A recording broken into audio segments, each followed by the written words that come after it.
Well, I've moved back to the nylon string guitar. You can play this next song on a steel string guitar. I think either works. But I'm going to use a nylon string or classical guitar because as well as playing the melody, we're going to learn a classical style finger picking pattern.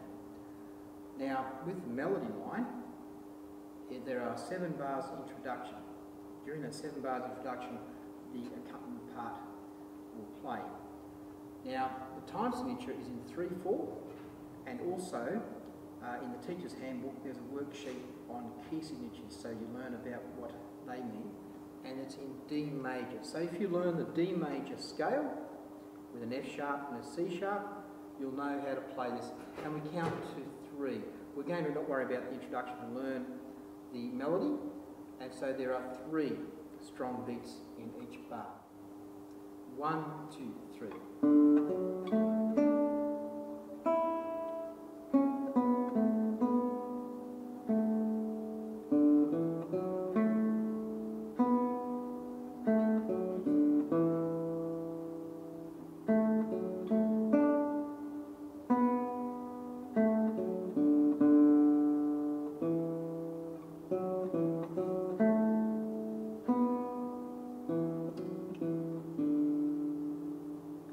Now, I played that melody in what we call 2nd fret position because it's in D major. I knew I needed on 4th fret for the F sharp. So that means if you put your first finger on the 2nd fret, and then you'll notice that I was able to move fairly quickly. Some people will see them play the piano just using one finger, and they can have a lot of fun that way, but it's very limiting. Likewise on the guitar, if I tried to play it like this, do it, but using the fingers like this is just a bit easier. Now, the next thing we need to learn are just 2 new chords, and on some following pages there is a page on bar chords. The easiest way to play an F sharp minor is if you put your first finger right across all the strings on the 2nd fret, and then use your little finger and your ring finger to play. That's the one you put your wedding ring on eventually. That's an F sharp minor chord. Okay? It takes a bit of practice at first, and that's why I've gone back to classical guitar, because that's why your school has probably bought classical and nylon string guitars. It's a bit easier to push the strings down on these. Okay, and the other one, if you look at the chord shape there on page 48, is the A sus4 chord. Now, there's your A chord. All you have to do is move that finger up, and that's quite a nice sound. Now, I'm going to play the chord accompaniment for Morning Has Broken in a classical style, on a classical guitar. So, get yourself some sort of footstool, or even a couple of big, thick textbooks, and put your foot up a little bit higher, so it sits like this. Don't put the guitar like that. You might think that's easier. The guitar needs to be up like this. And have your fingers ready, as we did in Greensleeves. The thumb's going to pluck various strings here, depending on the bass note of the chord. And then these ones here, the A will always pluck, that's P-I-M-A. A will always pluck the first string. M will always pluck the 2nd string. Index finger will always pluck the 3rd string. That's not always the case in classical guitar, but in this book and in the easy classical guitar pieces, that's the easiest way when you first start learning. Okay, now, there are some notes there. The ones marked with an X, the ones where they're just a bit different to the notes in the chord. So just have a look at the first bar, and that's why you've got the tablature as well as the music. The tablature is there to just help you find some of those notes. If it's got an X above it, you know that you have to look at the tablature to work out where to find that note. So look at this. I just lift my finger off, so if I play a D-shaped chord, you'll have the notes there. Thumb plucks 4th string, lift this finger off, and then strum the G.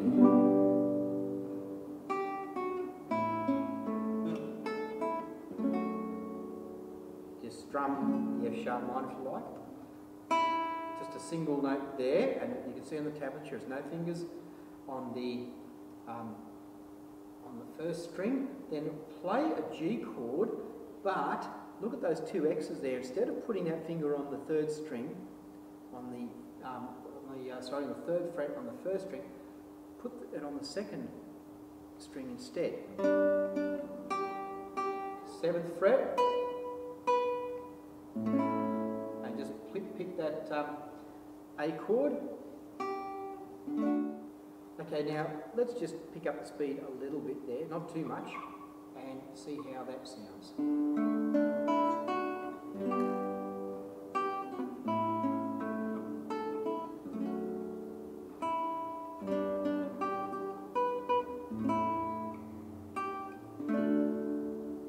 And that's the 7-bar introduction.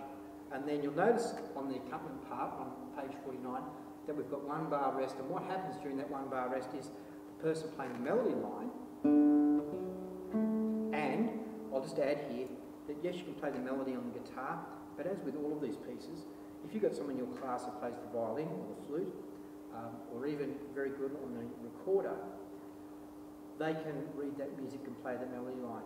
And if you, as a guitarist, learn how to play the accompaniment, that makes a really great item for a school concert. Okay, so let's look at where the tune actually starts. We accompany now down on the 3rd line. That's great because we've done it before. E minor.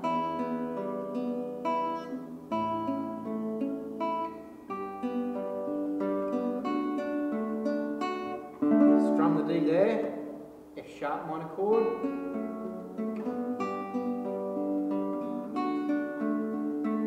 Now you play an A sus4 shape,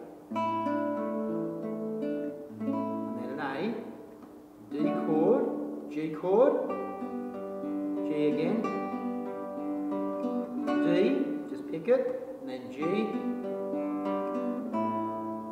D chord, F sharp minor, G, A,